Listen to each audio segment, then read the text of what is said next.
Listening to this podcast right now! Do you want to hear a fucking podcast about anything and everything? Yeah. Like movies, music, television, and more? Oh my god. Well, you've come to the right place. Yes. Subscribe to Journey into Comics Network, and you get Podcastrophe, hosted by me, Yes. Dick. Why not throw a couple bucks to the Patreon? It's your choice. Yeah. This is a Podcastrophe. That sounds so awesome. The following is a Journey into Comics Network production. To a nicer guy, it couldn't happen. I am the man of the hour, the man with the power. Diamonds are forever. He put hard times on Dusty Rhodes and his family. And what you gonna do, Andre? History beckons the Macho Man. Yeah. The best there is, the best there was. Austin 316 says I just whipped your ass. 2 words for ya.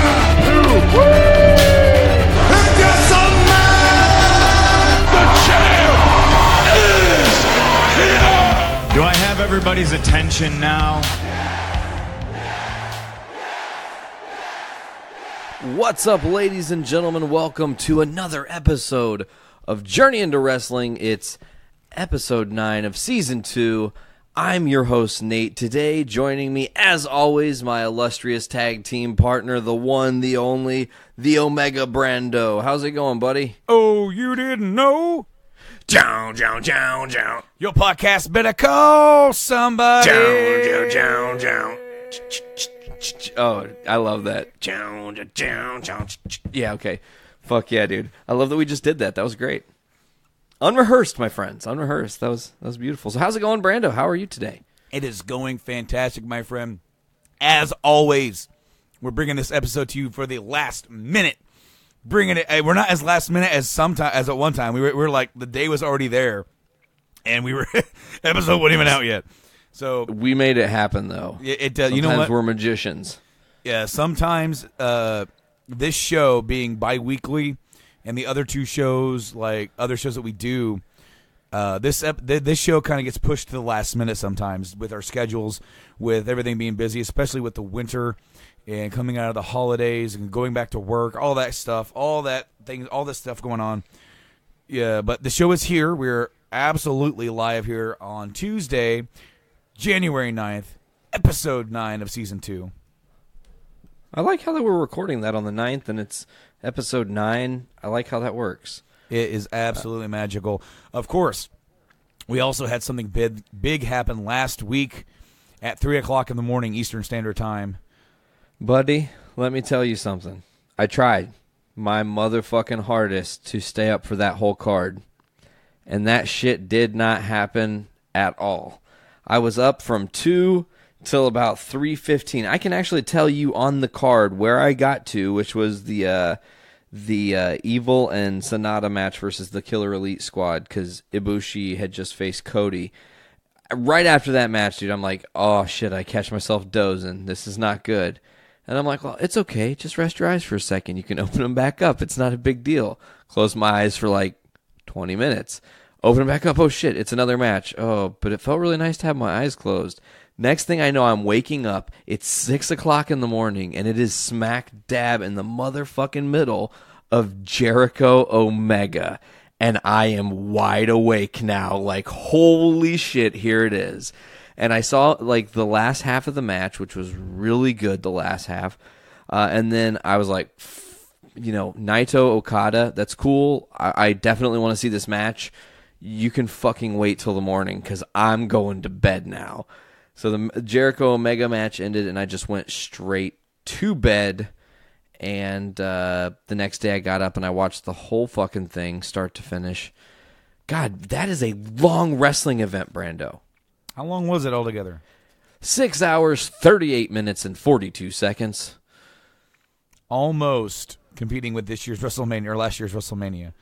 It's ridiculous, It was like bro. 7 hours or something. It was crazy, like midnight. 12:30 finally was when The Undertaker, like, descended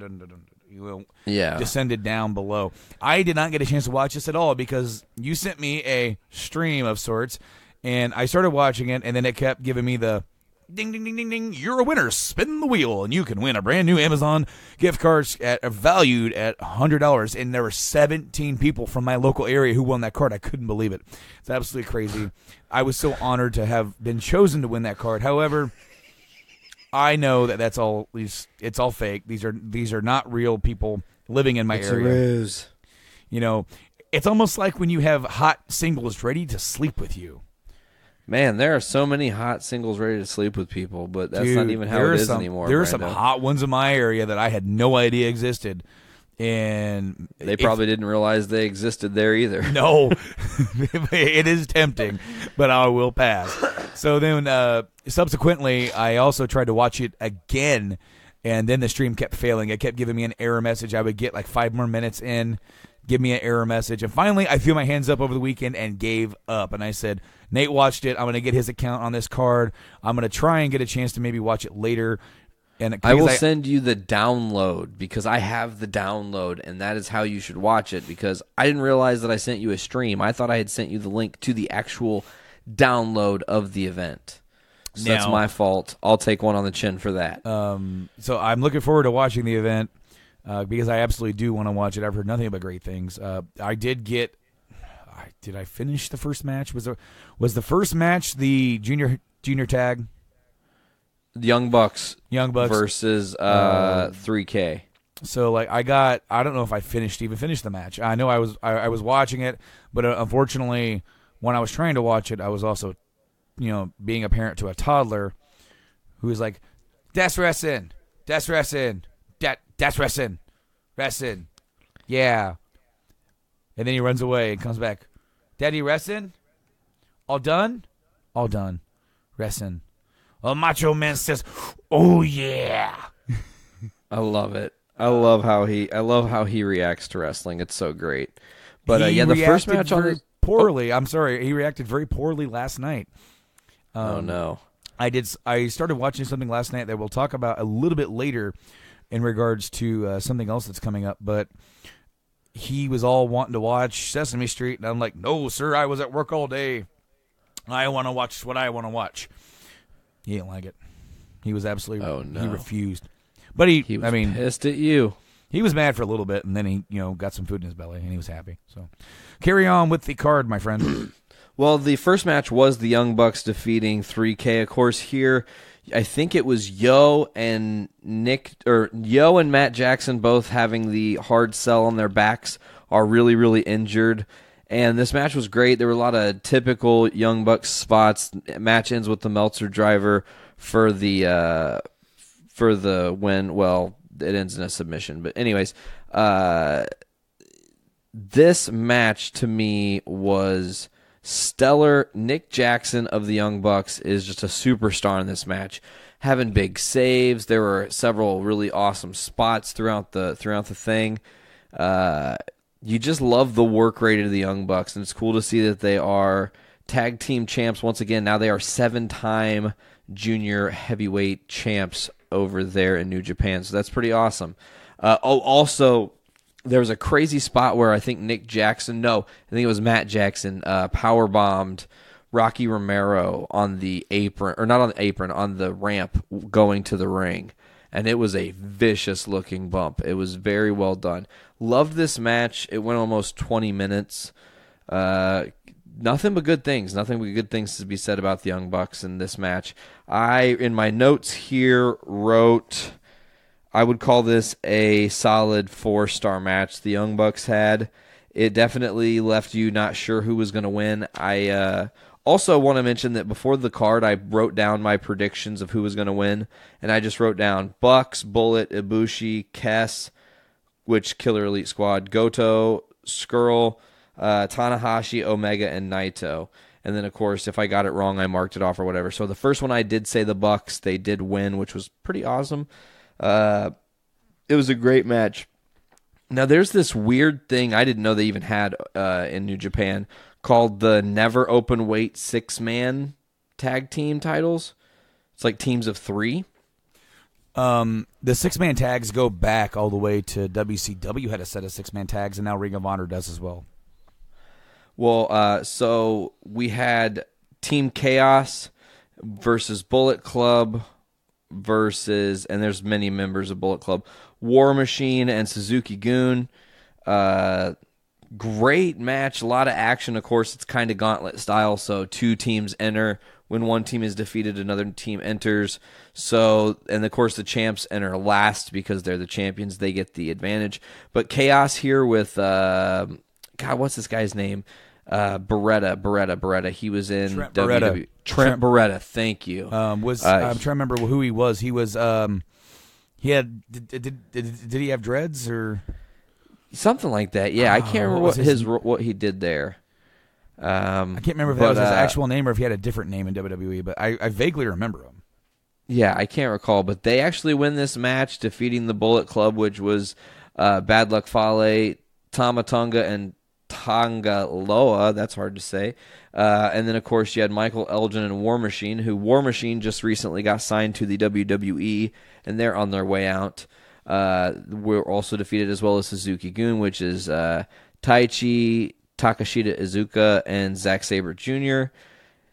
And, of course, Taka Michinoku is at ringside because Suzuki Gun is a big gang club over there. And then Takaguchi Japan also lost. Next up on the card, you had Kota Ibushi defeating Cody with Brandy at ringside. It was cool because the Japanese crowd doesn't have that typical like American female valet thing going on in their wrestling. So this match was definitely Cody introducing her to that crowd to get her over. And I think it worked really well. There were a couple spots. There was actually a spot where it looked like she got hurt, and they actually sold it so much that I thought she actually got kind of hurt.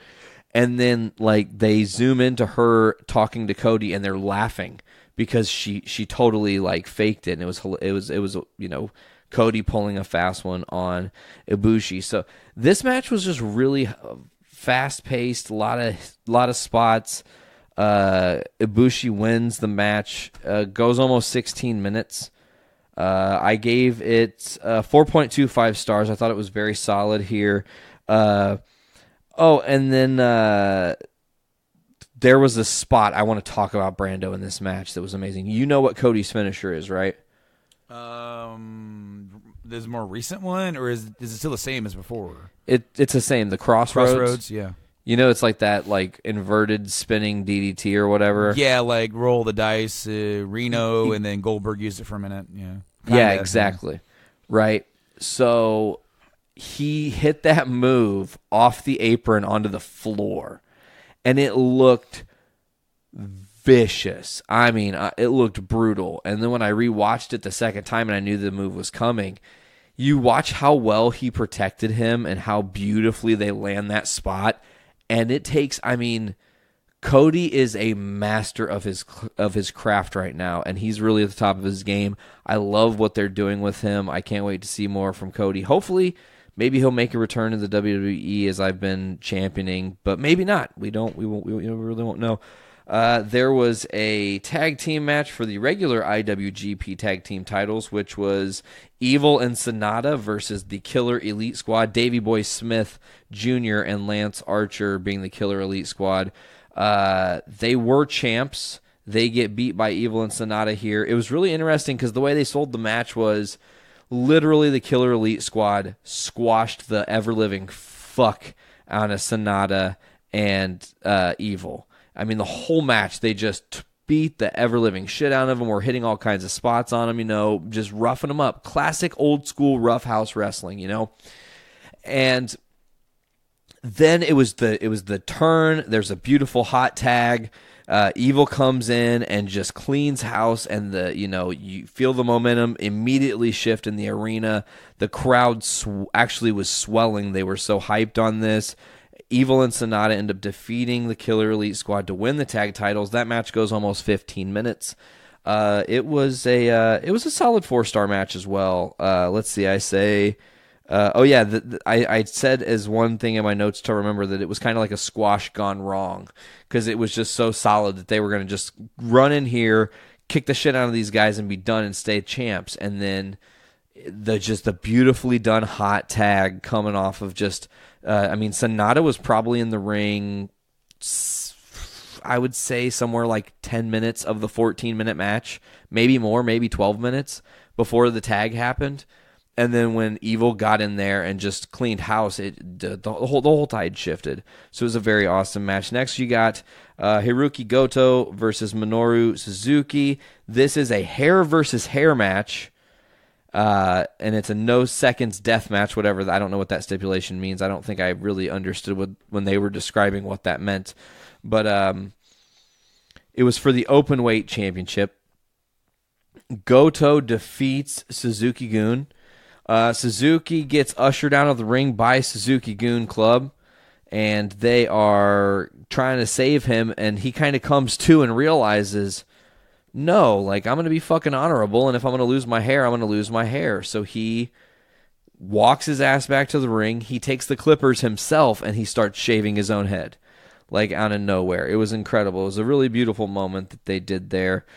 Solid, like, 3.75 star match. I really enjoyed it.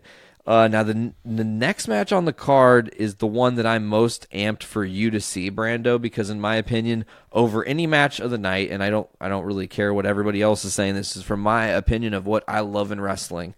The match of the night is this Fatal 4-Way Junior Heavyweight Championship match between Will Ospreay, Marty Scurll, Hiromi Takahashi, and Kushida, which Kushida is bad as fuck. He's the time splitter. He's got the whole like Back to the Future entrance and shit, and had like Mattel on his shorts. Oh man, I was hyped on his look. I was like, this guy is tight. I love it. But this match was absolutely off the chain. It was, listen, in WWE, as a longtime WWE wrestling fan, watching this card opened my eyes. And I think I had said this before, that there's just more to wrestling than just what I've always been fed. So this was my first like full pay-per-view watching when it was Wrestle Kingdom 12. And this match showed me that Fatal 4-Ways can be fast-paced, really brilliantly told stories that have a lot of action and have a lot of ways to take people out of the action that are more creative than, one big spot, they're done for most of the match, and all of a sudden they stand up and then come back. I mean, at one point, Marty Scurll takes, I'm pretty sure he took Takahashi out to the ring, out to the barrier, and taped him to the fucking barricade. And just taped the shit out of him. And he was debilitated for like 4 or 5 minutes of the match. And it was well done because he's sitting there like trying to get that fucking tape off. And he can't pull himself off the barricade or anything, you know? So it made for a really interesting match. It ends with Will Ospreay hitting the Oz Cutter for the victory. There's a beautiful moment here, too, where Marty Scurll and Will Ospreay, who are bitter rivals against each other, stood together and kind of kicked the shit out of everybody else for a few minutes so that then they could just kind of go at each other. Marty Scurll hits a Oz Cutter on Will Ospreay for an almost finish, which was a cool false finish. There was some awesome stuff where Ospreay did a moonsault off of some piece of the equipment, the scaffolding equipment or whatever, outside the ring. There was a couple cool, just a lot of cool various spots that happened in the Fatal 4-Way match here. Honestly, this is as close to a perfect match as I've ever seen. Maybe a little over perfect, in my opinion. But, of course, we'll get to that here in a minute. After this match is the Tanahashi-Jay White match. Jay White's a young dude. He's only like 24. Coming up over there. They want to turn him into a big star. And he has the it factor. He's got the size. But he doesn't have the confidence yet. He hasn't really found his voice. The character he's portraying is, mid-range, but this was for the IWGP Intercontinental Championship, Tanahashi versus Jay White. Tanahashi retains here to keep the IWGP Intercontinental title. A 20-minute match, solid 4.5 star match easily. But Jay White is just not that over, and I think they want him to be more over than he is. Up next, of course, is the one everybody's been so jacked for. There were over 10,000 new subscribers for New Japan just for this one event. That's how much Jericho and Omega sold. So that's big. I mean, they don't get those kind of huge swings. And this was like the biggest pay-per-view they had in the past 15 years with the largest house. Yeah. So I think that's like also not just this card. I mean, of course, you can't out or undersell. I should say. I'm trying to find the right words. The drawing factor of Chris Jericho in Japan going up against Omega. Absolutely, you can't do that. However, I think this has been like a growing thing over the last few years. Like Wrestle Kingdom has been getting bigger and bigger and bigger each year. Where you had 2 years ago, so this is 12. So you had 10 was AJ Styles and Nakamura, amazing. And then last year you had Omega Okada, amazing. And then this year you of course had Jericho, and Omega was the big seller. To get international audiences to buy this thing as well, but also to help pack the pack the dome. So this match showed me one thing over anything else, and that is, in a sense, and I'll argue this for days, there is no greater heel than Chris Jericho. He is the smartest heel wrestler. He takes calculated risks, and I say that even in the small things in this match, Brando. I know you haven't seen it yet, and I'm going to try not to spoil too many things. I mean, there's a lot to talk about really in the match. There's tons of awesome moments, but in particular, there's a couple spots outside the ring. Jericho throws Omega through a table into, I can't think of his name. He's the guy who's running Impact right now. Don Callis. So he threw he's him like a big executive there now? Yeah, he's supposedly running Impact as the show. So he throws Omega into the through the table and into Don Callis. There's chaos outside the ring, so Omega is effectively down for a minute.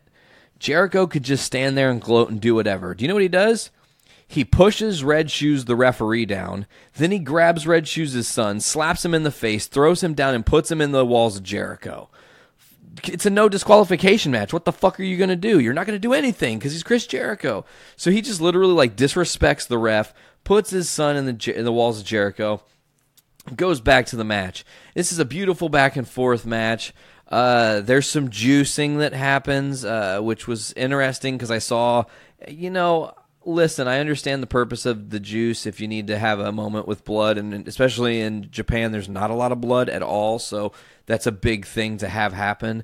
But Omega juiced here for sure, and Jericho didn't. Jericho got busted open in his lip, which was pretty real, and then he got like a cut on his ass cheek, kinda, which, because he went through one of those tables that they have over there, the little miniature tables, weird little strange tables that I don't. They're cool because they break different, yeah. But the Omega match here, they just back and forth. A lot of good different near fall spots. It ends with Jericho's going to go for the lion salt, and Omega throws the chair at his back and stuns him. Omega picks him up from the ropes, puts him in the one-winged angel, and hits it onto the chair that he just threw at Jericho for the finish.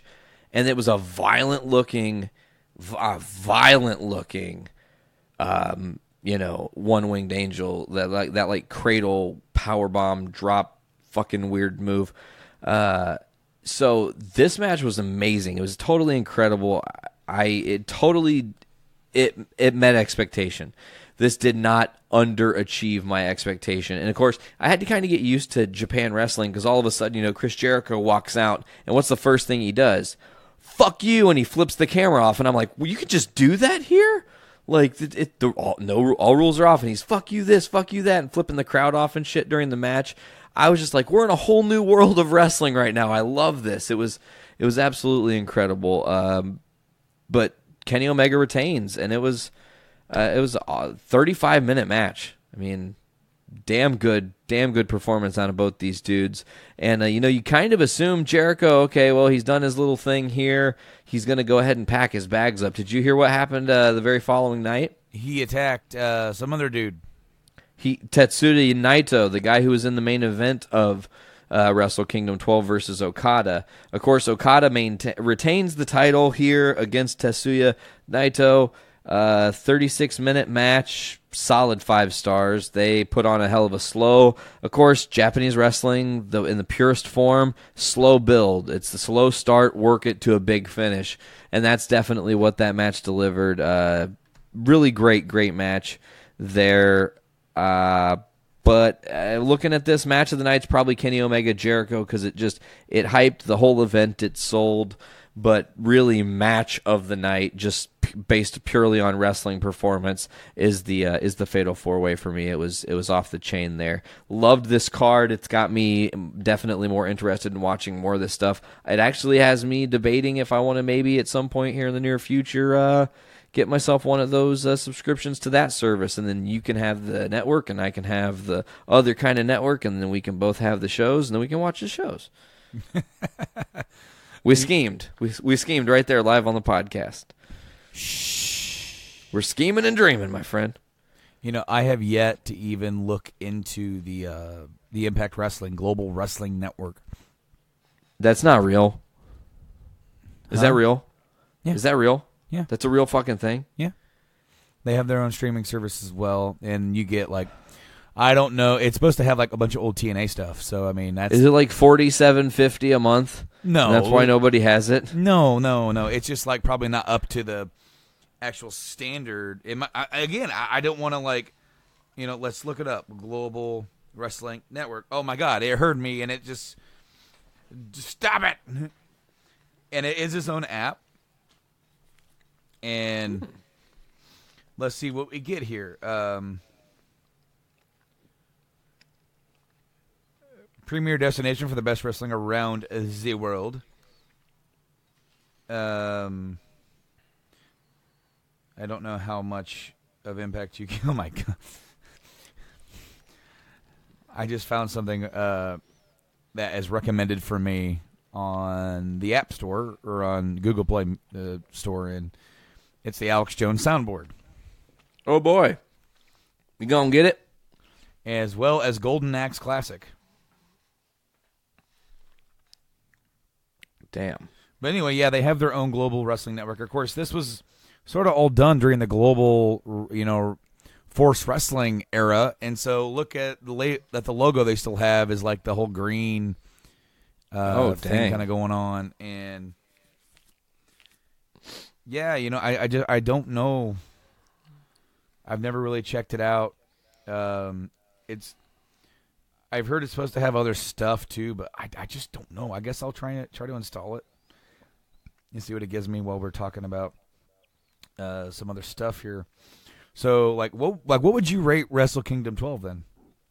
Overall, the whole card, I would say this is a 4.6 as far as a solid card is concerned. I mean, shit, dude, they even had me interested in they have like a Rumble participant match type thing for all the guys who don't work Wrestle Kingdom, kind of like how WWE does the Andre the Giant for all the guys who don't work Mania. The Battle Royal, yeah.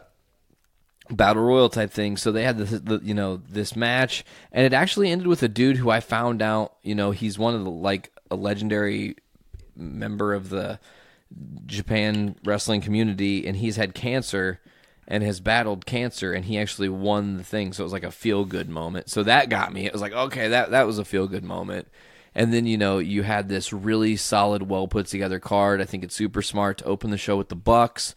Great tag team wrestling on this card, just set it up. And then, every match had stakes, and everything meant something.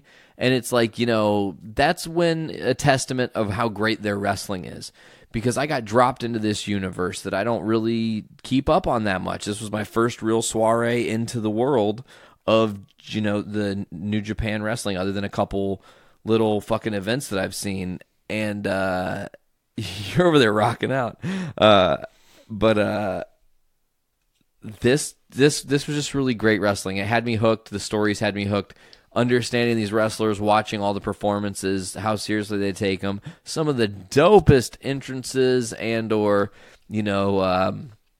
costumes and what have you at the event. It felt as big as they were trying to make it feel, and I think that's a great testament to what they were trying to do. So this is what I have on the Global Wrestling Network so far. I don't know if you can see that. It says, please wait, please wait, please wait, please wait. It's been saying please wait for like the last 4 minutes. So it's probably not going to work. Just like its company. Tell you what, man. Sorry to keep it real. TN no more. It's like sad. It is so sad. I just wish that damn company would just die. TN nay. You remember Presto's cat Frisky?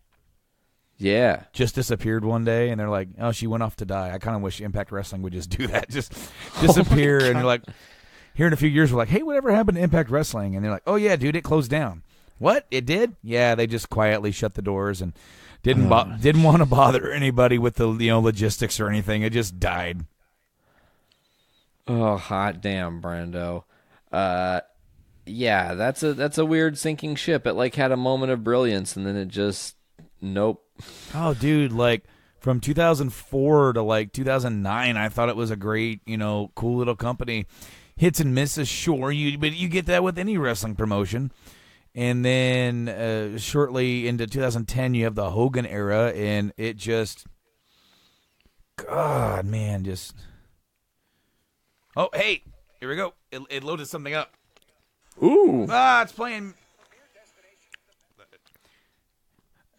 Okay, so. That was not an advertisement for that, by the way, folks. No. It says, premier destination for the best wrestling from around the world. Subscribe for the low cost of $7.99 a month.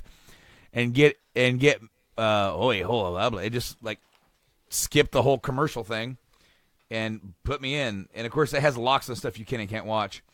So NWA TNA pay-per-view number 81 from February 11, 2004 is on here. Smash Wrestling, don't know what that is, so it's got Matt Seidel on there. Brent Banks versus Matt Seidel. Adaptation, Smash Wrestling, Explosion. So they have Explosions on here. That's kind of cool because before that you could only really get them over on like an overseas stuff and try to import the usually on YouTube you might be able to find it.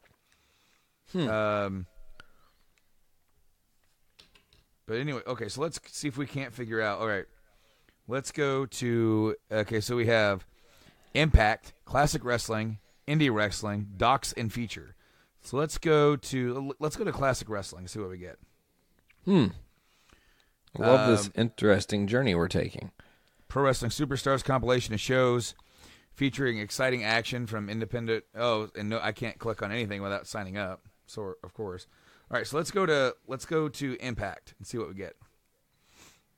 And we have Impact 2018, Impact 2017, Bound for Glory collection.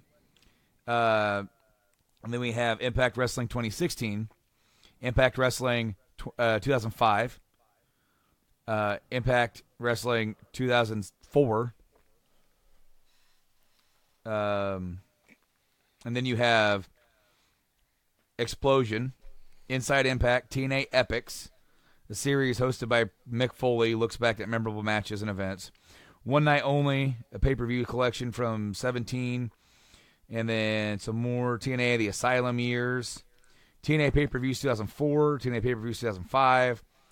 Pay-per-views 06, 07, 08, 2010, 11, 12, 13, 14. 15 through 17 is one thing. British Boot Camp, TNA Legends, Classic Compilation, some of the DVD collections that they have out. So, I mean, All right, so if I click on, there's no lock on Impact Wrestling. Let's see if it just loaded up the thing. Episode is from the most recent, and yeah. All right, so I can watch recent episodes of Impact Wrestling on here. That's very interesting.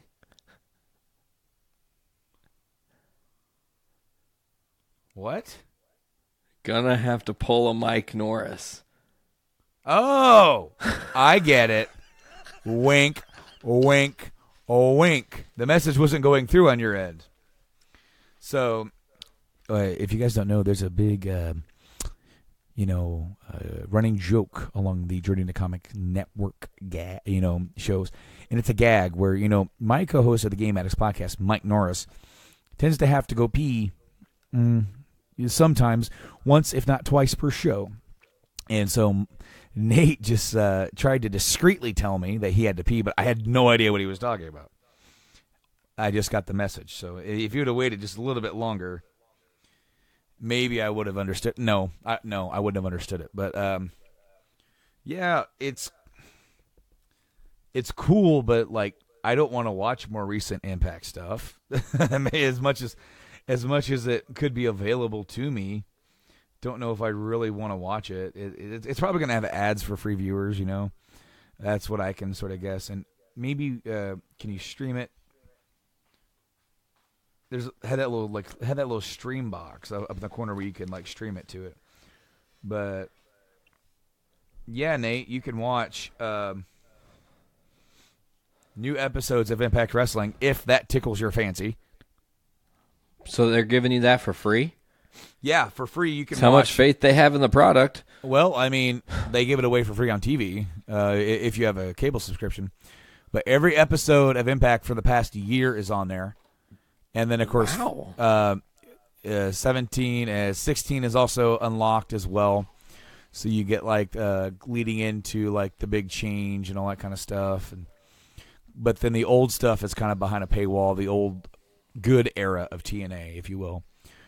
Which is only $8 a month, which, I mean, I like how they went a little cheaper because then you can almost justify getting it alongside the WWE Network or the New Japan thing, you know, so you could, well, you know, for $8 a month, I can get it and watch some TNA stuff, and then if I want to drop it, I can drop it, or I can get it when I want to get it, you know.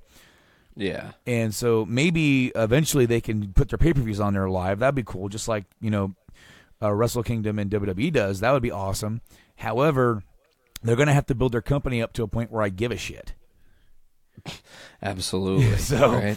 You know, no offense to them. I don't know if we've talked about it here, but so Billy Corgan owns NWA now, NWA Wrestling, and there's a new NWA champion, Nate. Really? I don't know who the new NWA champ is. Oh, well, he's going by a different name now. I'm going to have to look that up. But I want to say it is. Let's look up NWA Wrestling, and then let's look up NWA Champion, because the new champion is it was Tim Storm, but he lost the title. I don't know who Tim Storm is or was or He was like, they were hyping him up to be like this, kind of like this. Oh, he's an older, you know, he's an older dude that never really got his big break kind of guy. Because he was the oldest winner of the belt. He was 51 when he won the belt, and he held it for 163 belts or 163 days. He held it for 163 belts. 163 belts is the episode title. So the current champion is Nick Aldis. Nick Aldis. He is called Magnus. Oh, okay. So, you know, the NWA property it's very difficult to build that into something. Because to me, that's even lower than Impact Wrestling, because they have to rely on other promotions to help utilize it. It was Jeff Jarrett tried to make Global Force Wrestling that. I don't think there's a market for that. I think you have to make a promotion, you know, base it out of somewhere, and build a new NWA promotion. Yep. The NWA was never a promotion. It was a series of promotions that, you know, the NWA name would just be associated with. I don't think that style is suitable anymore, and they need to do that. Magnus is a great guy to start that with. He's a fantastic wrestler. I think he's heavily underutilized. I really wish he would go to WWE, Ring of Honor, New Japan, somewhere, and get more recognition, because I think he's amazing. Yeah, he could totally be over anywhere. He's just not he's not gotten his foot in the door in the right place. And maybe that'll be in his destiny now that he's done this run in NWA as their champ. So guess who did get their foot in the door? Who? Samoa Joe, right into the door of the injured list. Samoa Joe is injured once again. Apparently, wrestling Monday night, he felt a pop in his right foot, and he's like, "Ow!" So then they went to go look at it. As one would. Ouch. Yeah, ow. So then they're taking a look at it, and they think it's a rupture of the plantar fascia. Is that how you say it? Plantar fascia? Fascia, you had it right. Fucking plantar fascist. You're a fascist planter. Gardening with Hitler. Oh, that's awful. Yeah, dude, he possibly ruptured that tendon, which could take a couple weeks to a couple months, depending on how long that takes. He may miss the Rumble, but he's not right now scheduled to miss Mania, which sucks because I don't know what they're gonna do with him for Mania anyway. When you have this many awesome guys on the card, starts to get clogged. I know, and then you end up putting people in the fucking Battle Royal, which should be something. It should mean more than what it does, Maybe that's the way to do it, though, Brando. Maybe have him return as a surprise entrant to the Andre the Giant Battle Memorial Rumble match. I can't talk, apparently. You know what's funny? And then have him actually win it.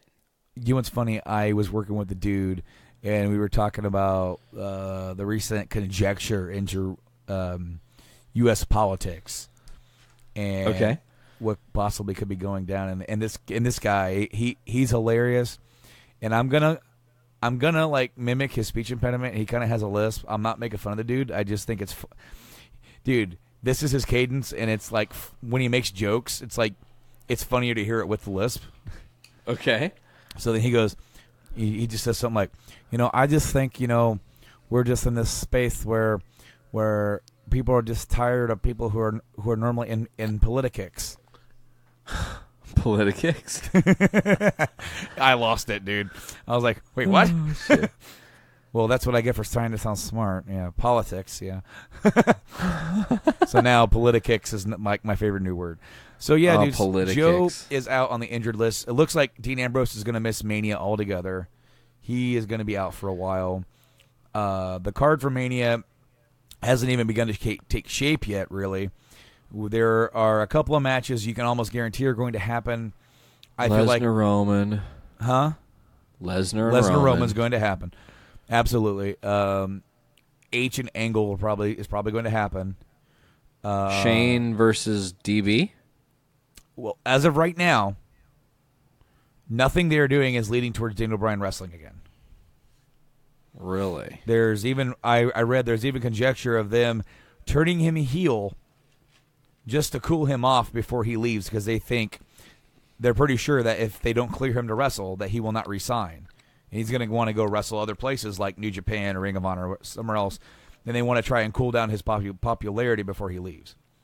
It's not going to work. I totally agree. I think it's stupid. But it's going to backfire really badly for them. I just kind of feel like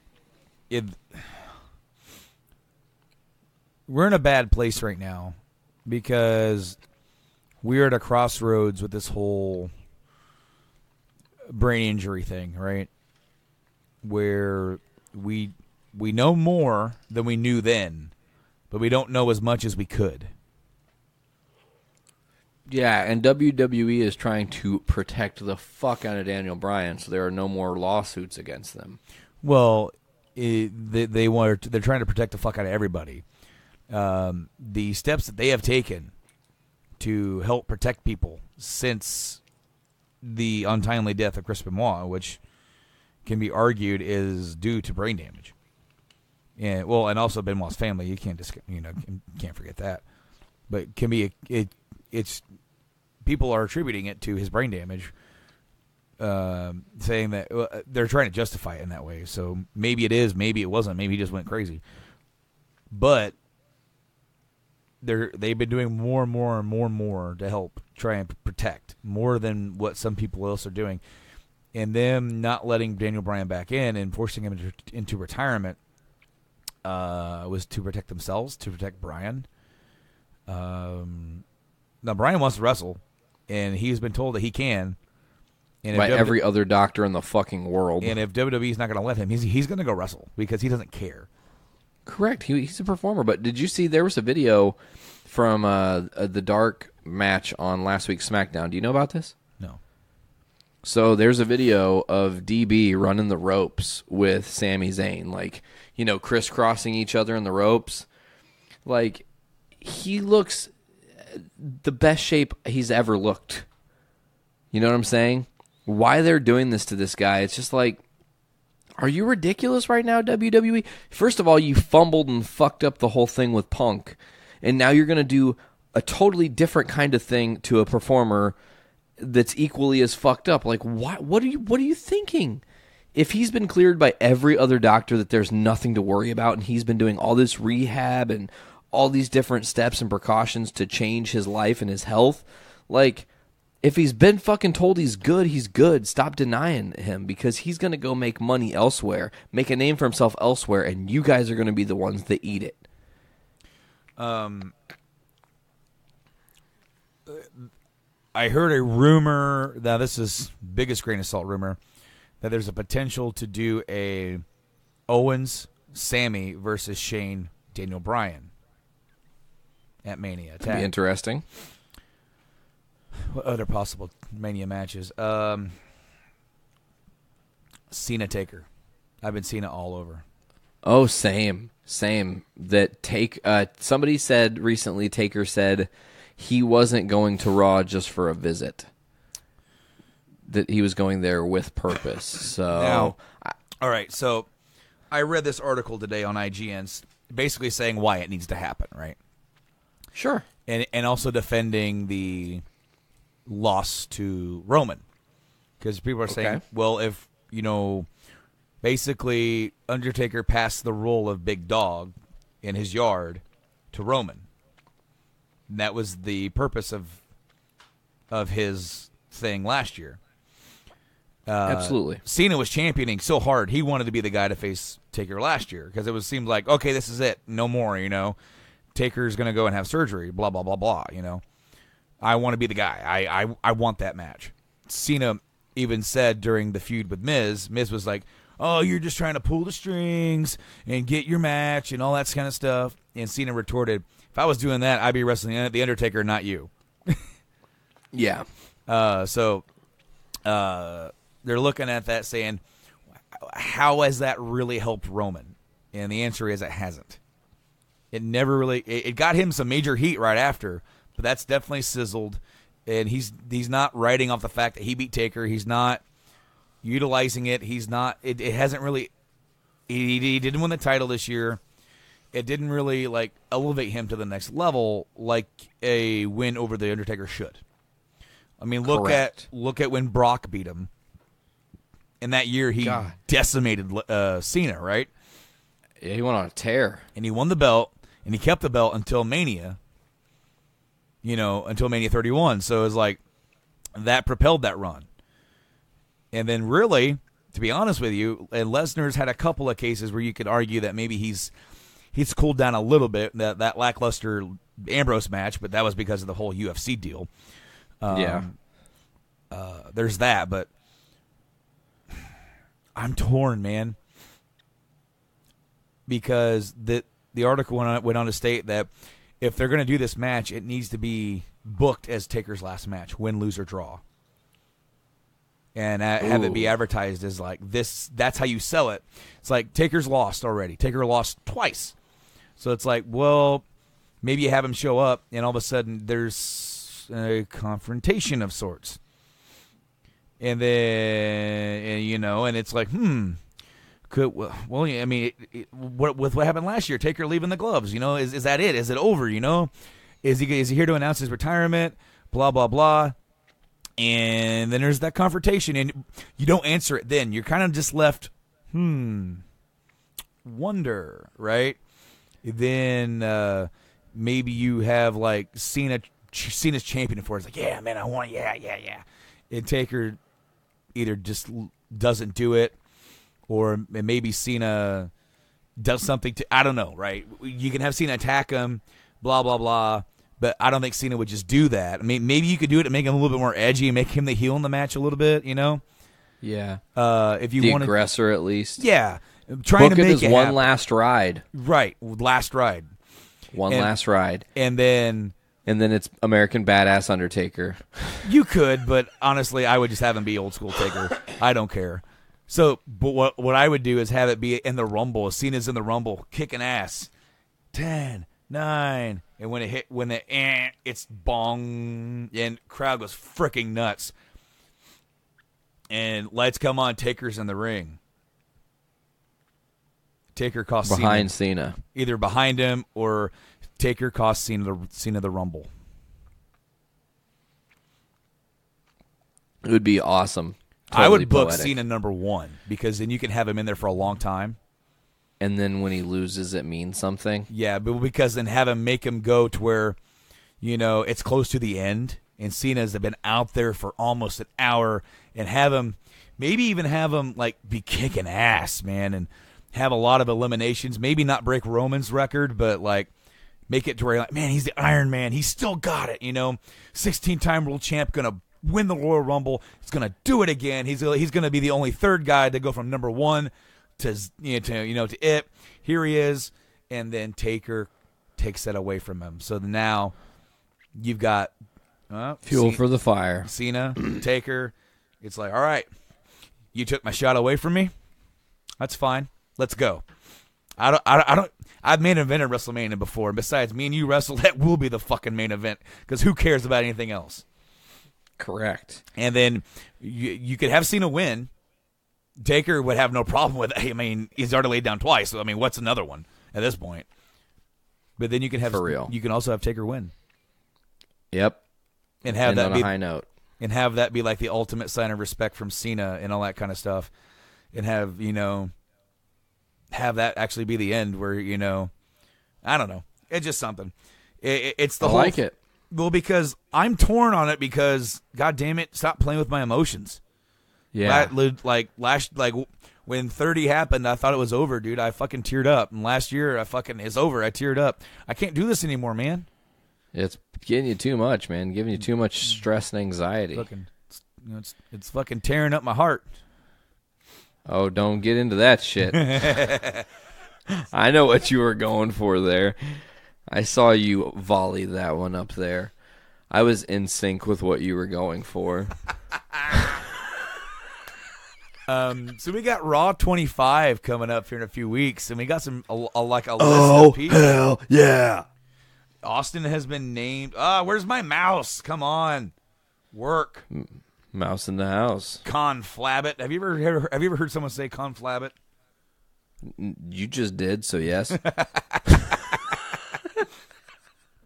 If I'm being honest. All right, updated card. We'll look at the Rumble card. Why not? I got the Rumble card up. Well, I did not, so we're gonna. There's only 6 matches announced so far. Probably. Did you hear about the new Miz getting a new show with Maurice? It's called Miz and Mrs. Oh my God, that's genius. That's really good. They're clever. Whoever thought that one up, they should be getting paid a shit ton of cash. Because that's going to sell like hot cakes. Oh, come on! Wait, where is you at, man? Oh, Christy Hemme had like 4 kids. Whoa, really? Yeah. At once? Yeah. At the same time? Yeah. She had quadruplets? Yeah. That's fucking crazy. Whoa. All right, so we just said Stone Cold, The Undertaker, Shawn Michaels, Kevin Nash, John Cena, Brock Lesnar, Jim Ross, Jerry the King Lawler, X-Pac, Roman Reigns, Seth Rollins, Dean Ambrose, Asuka, Braun Strowman, Alexa Bliss, Samoa Joe, maybe, Sheamus, Cesaro, Kane, Kurt Angle, AJ Styles, Randy Orton, Jinder Mahal, and add Ted DiBiase to that list. And then also I think I've read where the New Age Outlaws have been added to the list. So you've got like all of DX Hogan? there.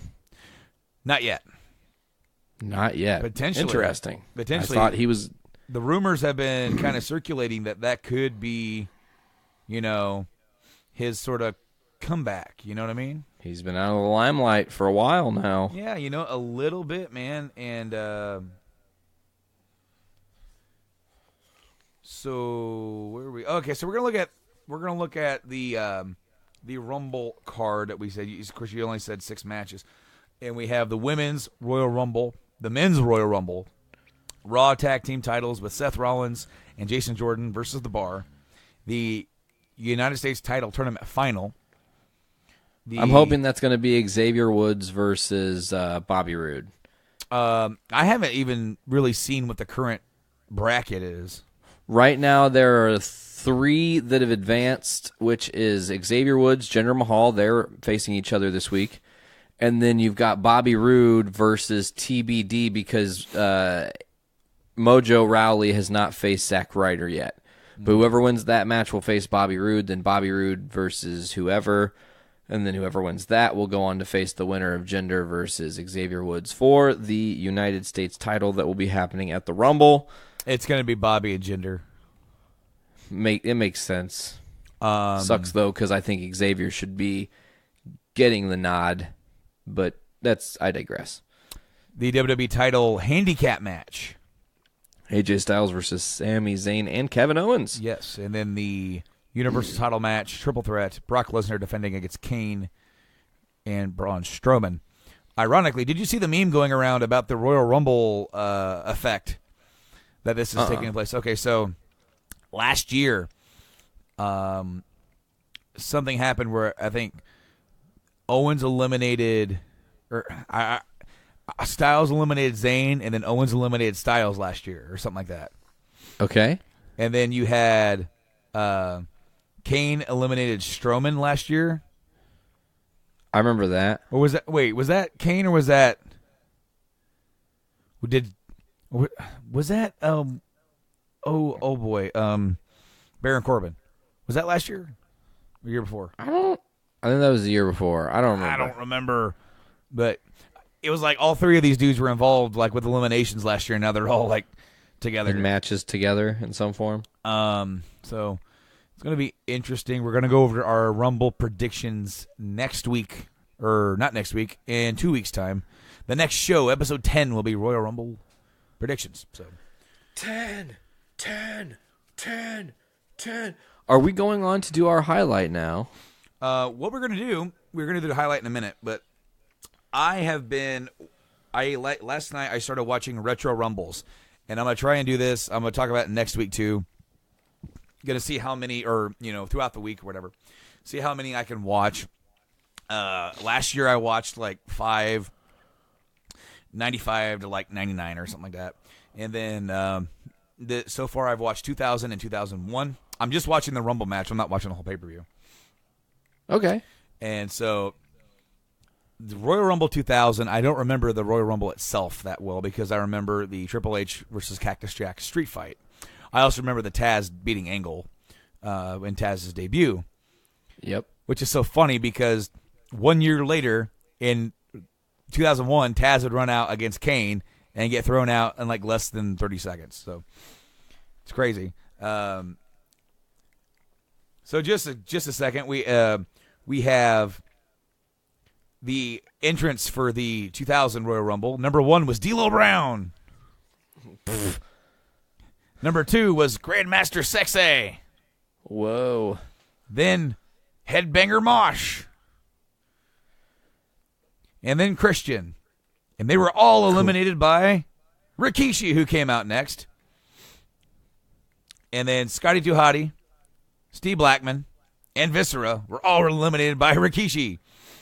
Jesus. He had 7 eliminations. And then Big Boss Man came out, Test, Bulldog, Gangrel, Edge, Bob Backlund. And all those guys teamed up to get Rikishi out. And then Makes sense. He's the big dude. Then Jericho comes out. And he gets eliminated by Chyna, who comes out not next, but it's Crash Holly, then Chyna. Then Farouk, Road Dogg, Al Snow, Val Venus, Prince Albert, Hardcore Holly, The Rock, Billy Gunn, The Big Show, Bradshaw, Kane, The Godfather, and X-Pac was the guaranteed 30 entry. He won a match to get number 30. And he was actually eliminated, but nobody saw him. So he got back in the ring. But The Rock ends up winning, and then they ended up doing this thing where like he didn't really win, but he's still considered the winner. And then he would go on. Of course, that would be the Fatal 4-Way at Royal Rumble 2000, which would have the weirdest ending. It's always weird when a heel wins at Mania where Triple H retained. It was really weird. Yeah. Royal Rumble 2001 was billed at the time as one of the biggest Royal Rumble matches. Of course, the other matches on the card, I didn't do that for 2000, but I said a couple. This was the Jericho and Benoit Intercontinental Title ladder match. That was a really cool match. I remember watching that a while. I didn't watch it to last night, but I've seen it before. Then you had Ivory defeated Chyna in like less than 4 minutes because that was when Chyna did the whole like re-injured her neck thing. Oh, yeah. And then you had Kurt Angle defeating Triple H in a singles match for the WWF title. And then the Rumble entrance this year. Number 1 this year was Jeff Hardy. Number 2 was Bull Buchanan. Number 3 was Matt Hardy. And then Farouk. And then, so the Hardys, like, eliminated Bull Buchanan and Farouk. Number 5 was Drew Carey. Oh, I remember this. And then number 6 was Kane. Drew Carey withdraws his entry from the Rumble. Yeah, because he tried to shake his hand and then he tried to, like, offer him money. You know what's funny is that everybody booed when Drew Carey got inducted into the Hall of Fame, but they were actually cheering for Drew Carey at the event.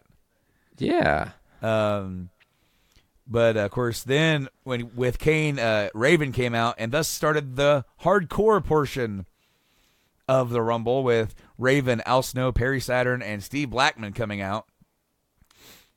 And then Grandmaster Sexay came out, and they were all eliminated by Kane.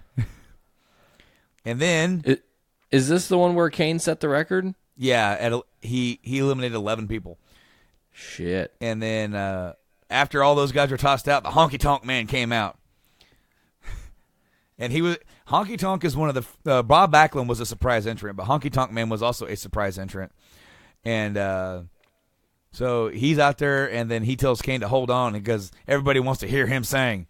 And he starts singing a song, and Kane, like, grabs the guitar... Bam! Hits Honky Tonk over the head, looks down and just shakes his head and tosses the Honky Tonk out. Next up is The Rock, and then The Good Father and Taz, Bradshaw, Albert, Hardcore Holly, K-Quick. Ooh, that was R-Truth. R-Truth.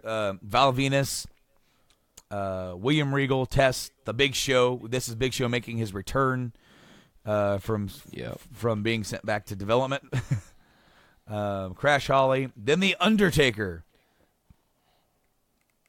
And it's funny because, like, they end up, like, clearing house, right, with Undertaker and Kane. Because there's, like, Rock has some eliminations. Kane, Taker has eliminations. And then, like, it's just Taker and Kane, out there. And then Scotty Duhati comes out. And then he's not dancing. He's just like walking really slow. And he's looking at the ring like, oh, shit. And he's like, all right, let's go. Starts walking in the ring. He gets in there and they just toss him out. Then it's Stone Cold Steve Austin. They edited out the disturbed version of his music on the network. Oh, lame. And then Billy Gunn. Haku was number 29. And then Rikishi. The Rock was not eliminated with the Taker Kane. He was like put through a table or something, and he came back in. But Austin wins the Rumble. Of course, this is the setup for WrestleMania 17, one of the greatest WrestleManias of all time. It's definitely my favorite. And of course, The Rock would go on to defeat Kurt Angle at No Way Out and set up Rock Austin 2. Austin, yep. For Mania. So Yeah, dude. The shocking turn. Yeah, at 17. The heel turn that, some people feel probably shouldn't have happened, but even Austin himself kind of says that if he had his way, he would have shaken Vince's hand and then stunned him. But we are here and we are at the random highlight section of the show, guys. If you don't know, we have a new segment here on the show that we've been trying to do, and what we do is that we have a list of 10 wrestlers that we're going to be taking a retrospective look at all throughout the years. We've done some of these, and we have a random name picker on the Mini Web Tool website where I put all the names in, and it picks one. So on the list, we have Flair, Eddie Guerrero, Scott Hall, Chris Jericho, Trish Stratus, The Ultimate Warrior, Edge, John Cena, Magnum TA, and Stone Cold himself. Nate, are you ready, sir? Yep. I say that scared because I'm like, oh, God. 10, 9, 8, 7, 6, 5, 4, 3, 2, 1. Scott Hall. Break the walls down. Oh, that wasn't Jericho's entrance we were doing? Hey, yo. It is one and only Scott Hall. A.K.A. Razor Ramon. Yeah, of course one of the most legendary ladder matches of all time. Let's talk about it. Absolutely. Of course, we kind of touched on that just a little bit during the Shawn Michaels portion of the random highlight, man. Scott Hall, dude, he's a guy that is definitely on my list of guys that never won a world title that probably deserved it. He didn't win it in WCW? Nope. Never won a world title. Wow, that's shocking. I actually did not know that. That's crazy to me. So Scott he held the IC belt numerous times. He was one of the first guys to hold it quite a few times, and until Jericho took that honor. And Miz hasn't beaten Jericho's reign yet, has he? Jericho's still at 9. So Miz is Scott's only at 7. Scott's had held the IC belt. He held the US belt, the television belt, tag belts, tag belts over there in WCW. Then, Scott got his start, dude. He did you know Scott Hall killed a dude? What? Scott Hall killed a guy in self-defense. I did not know that. That's crazy. I might be getting the story wrong. Of course, you can hear the story. They did a really cool ESPN documentary on Scott Hall. It's really worth a watch. And I think he was working as a bouncer somewhere, and he ended up in a tussle with a dude, and there was a weapon involved, and Scott Hall ended up killing a dude. Wow. Yeah, that's crazy. That was before he got into wrestling, and of course, when he got into wrestling, he had the most epic mustache that you'll ever see. Oh, those pictures of old school Scott Hall is amazing. And of course, he was in AWA where he teamed with Kurt Hennig and got his start there. Eventually, he worked his way down to WCW where he became the Diamond Stud, and his manager was the one, the only DDP, Diamond Dallas Page, where that's where the whole the wet hair, the toothpick started with the Diamond Stud, and DDP was his mouthpiece and everything. The thing was that DDP was a little bit taller than Scott Hall. So, DDP as a manager is kind of weird because managers are usually shorter and talkers. And unless you're Diesel. Oh, well, Diesel was different. He was like a bodyguard. He wasn't a manager. That's true. That is very true. So, he was definitely a different type of character. But eventually, Scott would go to the WWF. And when they were trying to come up with a character for him, Scott was thinking about a Tony Montana character, and he pitched it. He did the voice. Hey, yo, Chico. And Vince loved it. Vince had never seen Scarface. Vince thought it was probably completely original, but then they started doing the vignettes and stuff like that, where they were in Miami, but they were really in Connecticut. That's hilarious. They were green screening it. No, they were just out. They would find spots that would look like they would fit in Miami. Oh, sweet. That's kind of awesome. And they would rogue shoot it. If you listen to Something to Wrestle With, Bruce fills you in on a lot of these backstage stuff. about how they did. Yeah, we listened to one of those vignettes and together. stuff like that. We listened to one of those together, and it was really, I was like, wow, I love this show. What's awesome is that you do learn a lot, and I don't want to sound like I'm being braggadocious. I do have a very vivid memory for wrestling historical facts, and a lot of I've read a lot and I've done a lot of homework in my line of being a wrestling fan. I don't do a lot of research when I do these shows. I just pull from my memory, so I might forget stuff, I might say stuff wrong, but that's just doing a lot of homework sucks, man. I never liked doing homework. So listening to that show, especially with Bruce, it's cool because you get to learn even more, and it just fills it out more. So when Scott came in, of course, he was heel. He was with Ric Flair, and that eventually led to Survivor Series. It was supposed to be the Ultimate Maniacs, Ric Flair and Razor Ramon taking on the Ultimate Warrior and Macho Man Randy Savage. Well, it didn't happen. Warrior got fired, and they turned Mr. Perfect babyface. Brought him back out of retirement because he was in not real retirement, but semi-retirement. I don't know. He had some sort of insurance deal with Lloyd's of London with his back. But Perfect came back out of retirement as a babyface, and so you had the tag match at Survivor Series. He then gets the nod at Royal Rumble as the WWF title match against Bret Hart, and has one of his defining matches that really wow, this guy's going to be something. And then he goes on, I think he wrestles Bob Backlund at WrestleMania 9 and stinks up the joint.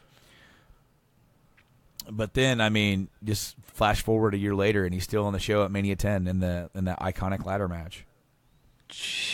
2 IC titles on the line to define who is the undisputed Intercontinental Champion. Him versus Shawn Michaels, really defining what it was to have a ladder match. The WWF didn't really do those kind of things at the time. You saw it a lot in Texas wrestling and stuff, but it wasn't. And even in Montreal and stuff, they would do the ladder matches, but it wasn't a real, it wasn't a really huge thing on the main circuit like that. Well, Brett claims that Calgary kind of came up with the idea first, and then from there, he brought the idea into the WWF, and even Shawn did a ladder match. Well before that Brett was a little sore that they did it without him because it was sort of like his pitch. But it is what it is. And Scott always seemed like he was a step away from the big title. He's like, you always had some other dude, because then Brett was the champ, and then Diesel was the champ, and then Shawn was the champ, and it just seemed like it was never going to happen. And then Scott wanted more money. Scott was actually begging Brett. He's like, dude, you can't be happy. You tell me you're not happy, because I'm not happy. I'm IC champ. You're world champ, and I'm not happy with what I'm getting. So he was trying to push Brett to ask for a raise. That way he could ask for a raise. And yeah, and smart businessman. Well, there's this quote from Scott where he's like, man, they say in this business you can either make friends or you can make money. He's like, I've already got a lot of friends, so I want to make some money. And so he struck a good deal with Bischoff and WCW to come in, and he decided he was going to leave. And, of course, Kevin Nash tells a story that it was after the cage match. I think it was the cage match between Diesel and Brett, where Taker pulls Diesel down to the cage. Now, Brett did not want to take the jackknife. Brett was trying to protect himself going into Mania, saying, I don't want to look weak going up against Shawn. But Diesel's arguing, is like, dude, you took Taker's finish, then I screwed him. Now you're going to take my finish, and he's going to screw me. So the argument was like, it's not going to hurt you, man. You're the fucking champ. Because you're going to get up and walk out. But Diesel was pissed. And then I guess Diesel walked into the shower, and Razor was already in the shower. And Diesel said he borrowed some of Scott's shampoo, started shampooing his hair. And he kind of said pretty low, tell Bischoff I'm in. And Scott looked overjoyed. He's like, because I'm not going alone now, And he's like, "Oh, dude," and he wanted to hug him, but then you realize, oh wait, yeah, we're both naked. We're naked in the showers together. So Scott was supposed to wrestle Goldust at WrestleMania in the Hollywood backlot brawl, but there's reports that Scott was uncomfortable working with Dustin as Goldust, doing the whole like very like pushing the edge, flamboyant, pushing the edge with that kind of stuff, and wasn't a big fan. And then I don't know if he got popped for a violation. He got suspended, and he missed Mania. But then, of course, we have the curtain call. Yeah, which is obviously a legendary moment in wrestling history. Madison Square Garden, right? Yep. Cage match. Yeah, Razor wrestled, Scott wrestled earlier on in the night. The main event was Shawn versus Diesel in a cage. And then at the end, Scott and Triple H came out. They all got in the ring, and they all hugged, and they all celebrated. And Scott leaving. Kev's leaving. Shawn's champ. So Triple H kind of takes the brunt of the negativity there, and he gets punished because he was supposed to win the King of the Ring, and that went to Austin instead. So pretty interesting. Never quite the guy, Scott Hall. Well, Triple H was destined to win that King of the Ring, but because of this one instance where H was the only one who was unable, or was the only one able to be punished, that gave us the punishable one. Yeah. Well, that gave us the Austin 3:16 moment. You talk about your Psalms. You talk about your John 3:16. Well, Austin 3:16 says, "I just whipped your ass." So Scott shows up on Nitro, out of the crowd, interrupts a match. He's wearing a jean vest, jean pants. He's got the toothpick in, the hair slicked back. He gets on the microphone and in full Razor accent says, "You know who I am, but you don't know why I'm here. This is where the big boys play. You want a war? You're gonna get it." And then he leaves to the crowd. People are like, what the heck? Scott had the benefit of being a part of one of the most awesome storylines in wrestling at the time, and also in history, of being a part of the original NWO. He actually is a part of every iteration of the NWO, I believe. Pretty much, but I mean, all four iterations. It's the original that really stands out in my mind because you had the whole like Monday Night War, and Razor is on WCW. Then the next week, Diesel shows up, but they're not calling them names yet. They're calling, there was a lawsuit about this because they were using mannerisms, that they used in WWF. So they're insinuating that they need to call them something. And so then they had on, I don't know if it was on pay-per-view, was it on the Great American Bash? They had him show up to do an interview with Bischoff, where he asked point blank, "Do you work for the WWF?" And they said no. And they called them Scott Hall and Kevin Nash, and that's when Nash powerbombed Bischoff through a table like by the stage. And then that led us to Bash at the Beach with the Outsiders versus Sting, Savage, and Luger, and the mystery partner, which ended up being Hulk Hogan. Which I'm pretty sure, is it Zabisco or Brain that give it away? Like, it's as Brain. soon as Hogan's music hits, is this the third guy? Like, right out of the gate, he jumped the gun. Well, Hogan's music doesn't even hit. He just walks out and gets a pop. That's right. And the Brain does give it away, but when you look at it with hindsight, you think about, like, Brain never trusted Hogan. That's true. He was always questioning Hogan. So, yes, it does. Does it give it away? Yes and no, because it's still a shock. Because it's only afterwards that you realize he gave it away, kind of. Because Brain didn't, okay, that makes sense. Brain didn't know. None of them knew. Yeah, you're right. No one was in on the secret. So, like, you it happens, and Brain's like, obviously he goes Brain, and he starts healing on Hogan. And then when he does it, then Brain can kind of be the babyface of the situation and saying that I never trusted him, All these years, I never trusted him, and look what he did. And then you can almost look at Brain and go, wow, he's been saying it all these years. Should have listened. Yeah, it's kind of cool. But, there's Scott right there along for the ride, man. He's one of the original three. And then, of course, he's involved. He, of course, multiple-time tag champs with Scott Hall. Scott Hall and Kevin Nash. And then you had, I distinctly remember him taking some time off. I don't know if that was for personal reasons or whatnot. But, I remember him kind of being a part of the Wolfpack, and then he wasn't. He was for a very short time, and then he wasn't. And then I think when he returned, he went back to Black and Black, or Black and White.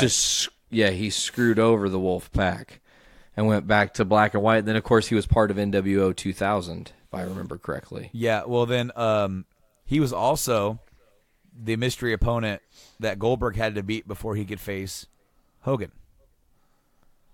Oh, yeah, I remember that. Oh, also, Kevin Nash, historically speaking, has another really interesting WCW moment with the Tase stick.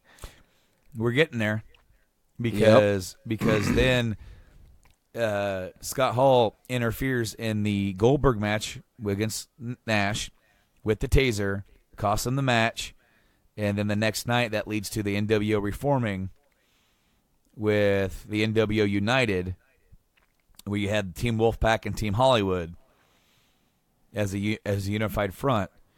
And then Scott was around a little bit after that. They did the whole angle where they were talking about his alcoholism, because Scott has notoriously been an alcoholic. He wasn't there at the end, but he was still under contract.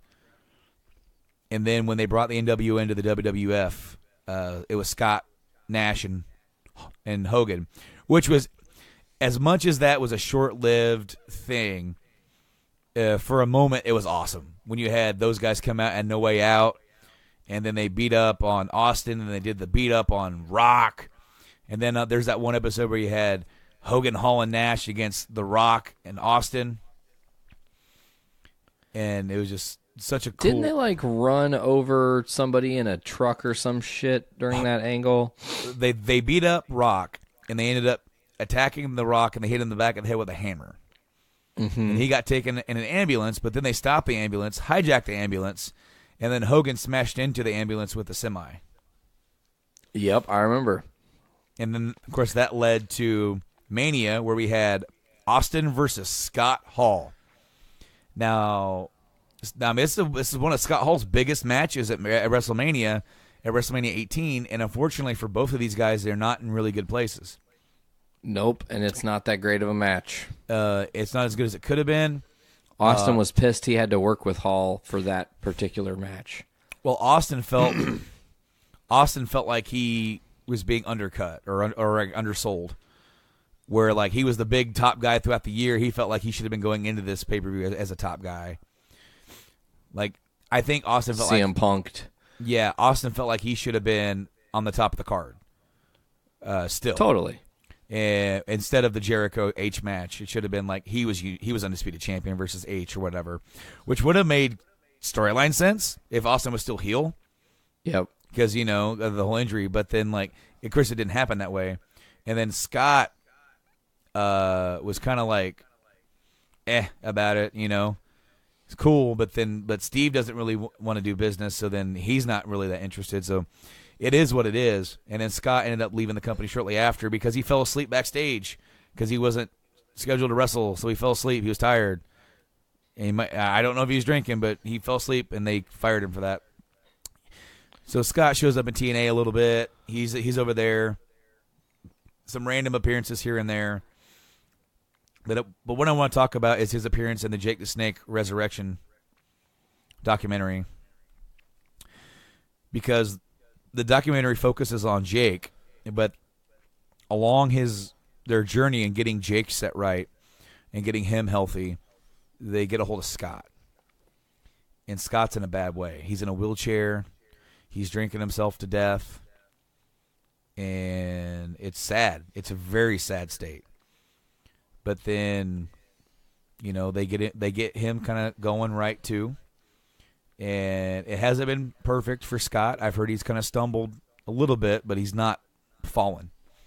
He's fallen back on his brothers. Jake has been doing phenomenal since then. And even Jake, during that whole thing, they did a period where he fell off during the making of the documentary. So since then, I haven't heard about anything with Jake falling off and having a hard time. Damn. Scott, yes, I did hear about something, but I don't know if it was entirely that that Scott was just drinking and getting in trouble, or if it was Scott getting mad and them saying he was drunk. It's kind of a two-way street there, but I don't know. But of course, Scott got inducted in the Hall of Fame the same night as Jake. It was pretty cool that both of those guys kind of got to share that night and that moment of victory for both of them.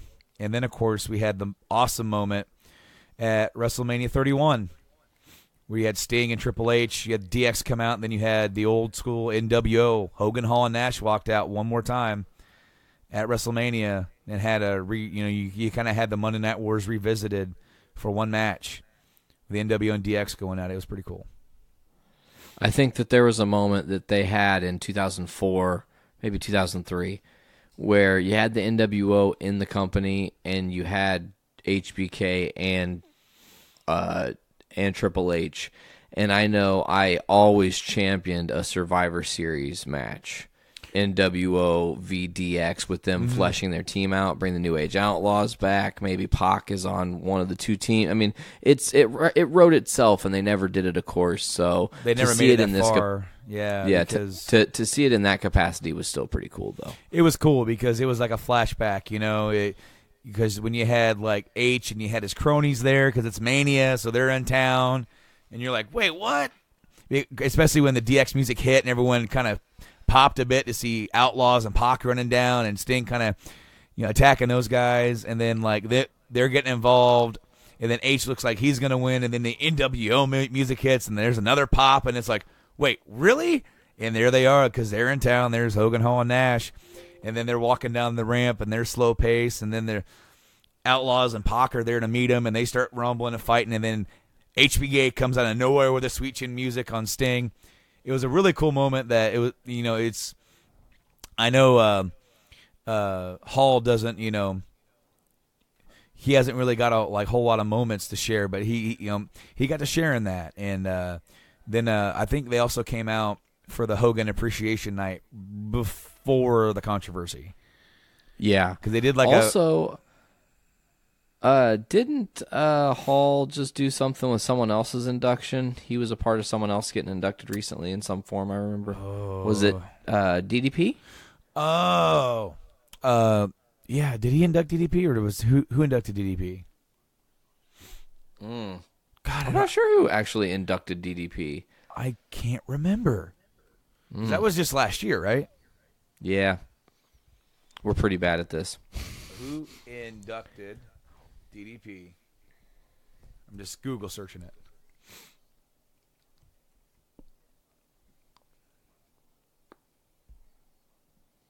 I'm going to WWE.com. Oh, no, it's a video. No. Escape. Get out. I don't want to play Oh, wait, no. It was pictures. Oh, shit. It scared me because it had like the same little thing. There's Bischoff. Oh, yeah, Bischoff inducted DDP. That's right. My bad. Well, dude, I think that's going to do it for us here today on Journey into Wrestling. Of course, we had... Do we have to replace two names or one name? I think last week we forgot to mention what... Or no, 2 weeks ago we forgot to mention what name, because last week we did the awards. Yeah, we did, and I think Eddie Guerrero got put on the list because we forgot to mention at the very end of the show. So we are going to replace Scott Hall. I can't remember whose pick he is. That was yours. It's my pick. All right, yes, sir. Well, we're going to replace Scott Hall with Kevin Nash. I knew you were going to fucking do that. That's genius. You're so smart. because Nash has he has a little bit more of a storied career, some world titles in there, some really awesome matches to kind of talk about and reflect upon. So, yeah, guys, if you haven't, go check out Scott Hall, Razor Ramon. Check out some of those matches, the ladder match like we talked about, man. Classic match. Some of his stuff, his classic moments that he's been a part of in the wrestling history that'll live on forever. Scott Hall is definitely worthy of any Hall of Fame. But, Nate, I think that's going to do it for us here today. We're going to do our Rumble predictions next week. I'm going to watch some more Retro Rumbles. Maybe Wrestle Kingdom. Yeah, I'm going to try and watch it. I'm definitely going to try and get that from you and watch that and try and give you my quick thoughts on that as well, since we covered it here in detail. But Nate, where can people find us, man? On Facebook, Journey into Wrestling. On Twitter at JIW, on JIC. We do not have an Instagram. You can always get us on JourneyIntoComics.com, where every other Wednesday, opposite foodies watching movies. As always, folks, you can check us out on all the different podcasting platforms, whether it's iTunes, Podbean, Google Play Music, Stitcher Radio. We are now on Spotify. You heard it here. Yes, Spotify. Search Journey into Comics Network. You'll find all of our awesome shows on there. If that's going to do it for this week's episode, Brandon, did you have anything else you wanted to add, my friend? That'll be it, dude. All right, man. Well, for Journey into Wrestling this week, I've been Nate. I've been Brando. And we are just too sweet, folks. We'll see you guys later.